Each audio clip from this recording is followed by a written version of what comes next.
Kinakabahan talaga kasi rin itong featured story na to sa tool. First time ko rin talaga kasi share yung story namin sa public. So, yan. Fast forward. April 13. Babae na ginagalingan daw ang pagpasok April sa panlalaking 13 trabaho in-air. bilang isang bumbero. Ipakikilala natin siya. Ayan, 1543. Ito na. Hindi na bago Thank you sa atin pala ang mga kila babaeng Miss Mads and pinapasok Miss ang Klein trabahong panlalaki. For covering Isa na dyan our ang pagiging bombero. Pero itong female firefighter na nakilala namin, tinitingala dahil sa kanyang bangis sa pagganap ng tungkulin. Tingala yarn. Ako po si Fire Officer 1 Dayan Claire Guevara. Assign po ako sa Quezon City Fire District. At ako po ay isang babaeng bumbero. Maagang nagsisimulang araw para sa 27 years old na lady firefighter na si Dayan. Busy-busy yan. Pagtunog ng alarma, agad na nagbihis at naghanda si FO1 Guevara. Makalipas lamang ang ilang minuto, ready for action na si Dayan. Ang pagiging bumbero po para sa akin ay nakakapagod po pero fulfilling po na trabaho. Pero alam nyo ba, hindi pala dapat pagiging bumbero ang tatake niyang landas. Graduate po ako ng Bachelor of Science in Tourism Management po noong 2017. After college po, nag-apply po ako sa isang Korean cosmetic brand bilang manager po. And for a year po, nagtrabaho ako doon. And then after po noon, nag-apply na po ako sa Bureau of Fire Protection. Obviously, tourism grad ako, so medyo malayo nga talaga yung course ko. Na marami rin nagtatanong kung paano ako napunta dito. Pagtanggap ng kanyang application sa Bureau of Fire Protection, nagpagupit ng boycott, saka sumabak sa napakaraming pagsasanay si Dayan. Halos araw-araw pa siyang nakabilad sa araw tuwing training. Meron kasing mga skills training talaga yon kasama yun sa tinuturo. So, hindi pwede yung mag-inarte-inarte doon at ganda-gandahan. Una po ay fire basic orientation course. Noong time po namin, 4 months po namin siyang tinake. So yun po yung gugupitan po kami ng short hair na parang panlalaki po. And then, nandun po yung training na parang military training siya na bilad-bilad, yung mga square wheel, reverse wheel, ganun po. And then, may mga physical conditioning din. Skills, pati yung marcha. Hindi naman daw nagulat ang pamilya ni Dayan sa kanyang career move. May pinagmanahan pala kasi. Ang sarili niyang ina ay isa ring bumbero. Sinasama ko sa office para makita niya ano ba yung pinasok kong trabaho. Hindi ko siya binibigyan ng marami explanations. Gusto ko lang sa sarili niya makita niya ano ang kahalagahan ng pinasok ko na trabaho. And by that moment, hindi siya sa akin nagtatanong, pero nakikita ko on her own, nagkaroon siya ng interest. Actually, si Mother Earth talaga kasi yung inspiration ko dito. And then si Daddy naman yung motivation. Pero above all, it was really the Lord who uses my parents as an instrument para dalhin ako dito sa calling na to. Kasi yung pag-unfold ng mga events, talagang parang dito ako dinadala. Ganon. So kahit na malayo, imposible, parang ganon. Doon ako dinadala talaga. Calling. Teacher naman daw noon si Senior Fire Officer 4 Maria Fatima Guevara. Hanggang sa isang pangyayari raw ang nakapagbago sa takbo ng kanyang karera. Ako po ay na-curious kung bakit ang mga bumbero noon, pag pumupunta sa isang lugar, is agad-agad bumababa na sa fire truck, hinihila ang hose. Nakita ko yun doon sa neighbor namin na nasusunugan at naawa ko sa kanya. Naawa ko sa mga nakikita ko na sumisigaw, bumbero, bumbero, dito po, dito po. Naisip ko, what if gusto kong itry ang pagiging bumbero? Gusto nga raw sanang sabihin ni Dayan na inspirasyon niya ang kanyang ama. Ang problema, nung magtrabaho ito sa abroad, hindi na ito bumalik. Sa isang iglap, kinailangan ni Fatima na solong alagaan at buhayin ang kanilang pamilya. Wait lang. Hindi. Continuous yung communication namin ever since. Like sabi ko nga, si Daddy yung motivation ko. As in, may magic kasi yung mga words niya. Alam niya kasi yung ano ko eh. Alam niya yung values ko and prinsipyo. So siguro, yun yung ginamit niya to convince me. Pinakita niya sa akin kung gaano ka-hero si Mama. She's someone who I should look up to, and then in-explain niya sa akin na itong trabahong ito, magagawa ko pa rin kung ano yung mga gusto ko, while at the same time, nagagawa ko kung ano yung prinsipyo ko, kung ano yung sinisigaw ng puso. Yung yung pagtulong sa tao, yung ganun. So, ayun. Just to clear things kasi I'm okay both sides. As in, close ako with Mother Earth at saka with Dada. Namatawa lang ako. Ito lang yung sinasabi ko yung mga ganitong misunderstanding. Actually, noong high school, akala talaga ng mga kaibigan ko. As in, mysterious type ako or hindi nagpapakatotoo. May iba ganun yung tingin. Kasi hindi talaga ako pala share. Alam mo yun? Kasi parang naniniwala ko na the truth will unfold eventually in God's perfect timing. Tsaka back then, choice ko talaga. Let me explain. I-keep yung mga gantong bagay is private. Kasi unang-una, ayokong i-judge yung parents ko ng ibang tao. Ayokong i-judge ng ibang tao yung decisions ng parents ko at that time without fully understanding kung ano ba yung reasons. And then, hindi rin naman ako sure kung ano ba talaga yung situation namin that time. So, I don't see any reason why I need to share it sa iba. Kasi magkakaroon lang ng taking of sides eh. Kaya parang, meron silang kakampihan, depende sa pagkakapasa-pasa ng kwento. Let me explain. And also, nung bagets ako, there is a hope na, kailangan lang nilang space, mag-separate ways to figure things out and then sort it afterwards. Yung mga ganong bagay. So, hindi rin talaga clear at that time. For me, kaya ayoko rin siyang i-share na to protect din my parents from negative judgment from other people na hindi naman alam yung full story namin. So, ayun, nag-focus na lang ako sa ACADS, extracurricular activities, anong mga pinagagawa ko sa school.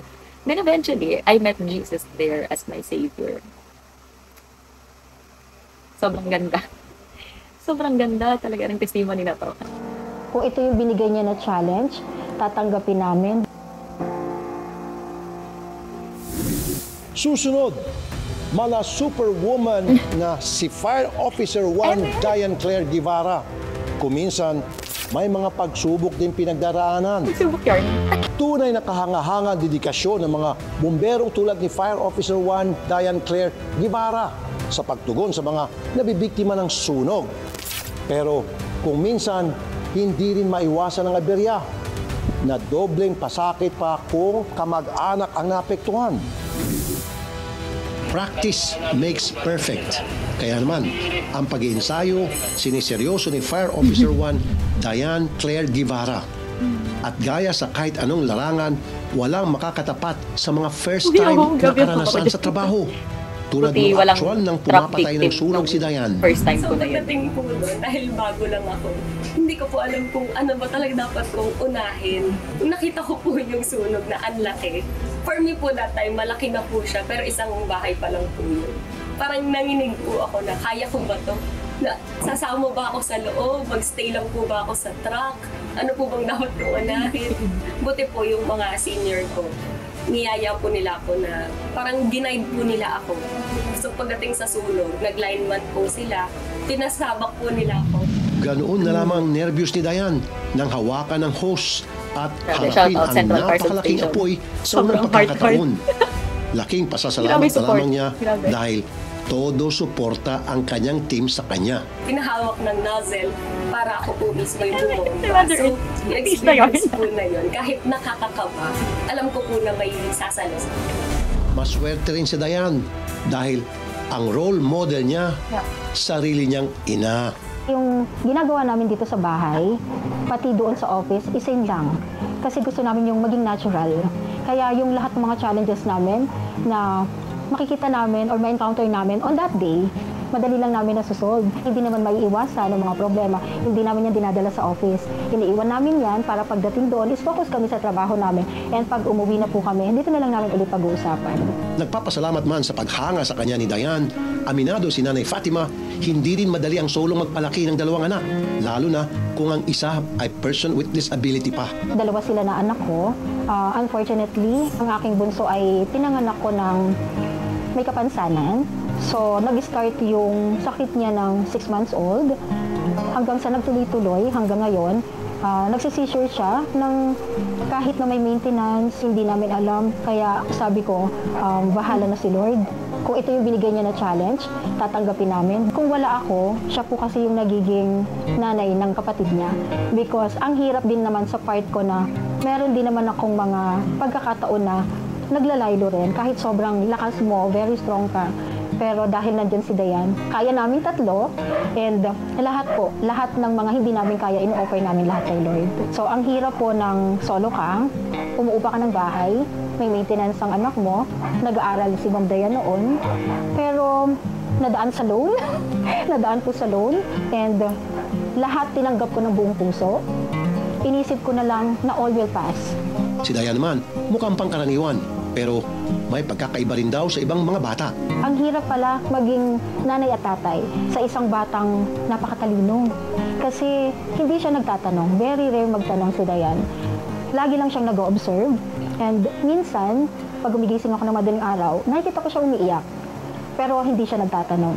Kaya sa kauna-unahang pagkakataon sa aming pakikipag-usap sa mag-ina, doon din nasabi ni Dayan ang lahat ng saloobin sa kanyang ina. Alam ko na mahirap pagsabayin yung pagiging nanay at isang bumbero na parang nanay din sa stasyon kasi nag-aawa ka rin ng personnel. At the same time, kailangan mo rin i-manage yung family natin. Alam ko mabigat yon. Kaya, saludo ako sa iyo. Ito na anak mo. Wala masabi. Anak mo. Resulta ng paghihirap mo, resulta ng hard work, resulta ng sakripisyo, resulta ng kung ano man yung mga dinanas mo at nilampasan mo. Ito na yung resulta nun. Ako, isang bumbero na rin kagaya mo, isang babaeng bumbero na sumusubok na basagin yung stereotype sa mga kababaihan. Sana proud ka. Very proud. Very proud, and I love you so much. Love you. Ilang araw lang matapos nating ma-interview mag-ina, isa pang sorpresa ang bumungad sa pamilya. Yeah. Si Nanay Fatima kasi, Deserve na deserve. formal nang na-promote bilang Junior Commissioned Officer.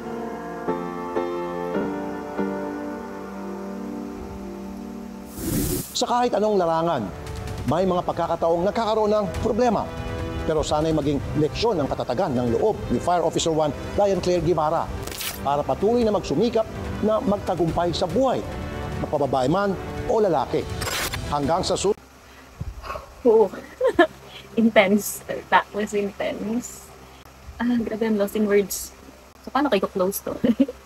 Ngayon ko lang din siya napanood ng full na talagang nanamnam. Kasi the first time I watched it, we're eating dinner. So parang pasulyap-sulyap ako sa TV and hindi talaga ako nakafocus no. Marami talaga tayong pagdadaanan sa buhay. Yung iba pare-pareho, yung iba magkakaiba. Kaya nagpapasalamat ako dun sa mga tao, sa behind the scenes. Yung hindi man sila palaging nakikita, pero they're always there para tumulong na i-survive ko yung araw-araw. Lahat nung nangyayari, I really believe it's part of God's plan. Kaya rin siguro, parang hindi ko siya tinake as negative ever since I was a kid. Ganun akong na-train ni Lord. He came at the very perfect time. Doon ko siya nakilala, yun talagang lost ako. Doon siya dumating. Doon niya in-introduce yung sarili niya sa akin. Doon niya in-introduce na siya lang. Siya lang. So, pag naman yung dumating, lahat ng achievements, lahat ng challenges, lahat ng pagsubok, lahat ng accomplishments. It was all him. It was all him. All praises to him. Everything is for him. Grabe testimony ito. This is my first time, ma'am. Hindi ko alam kung i-upload ko pa ba ito kasi grabe na. Thank you, Lord.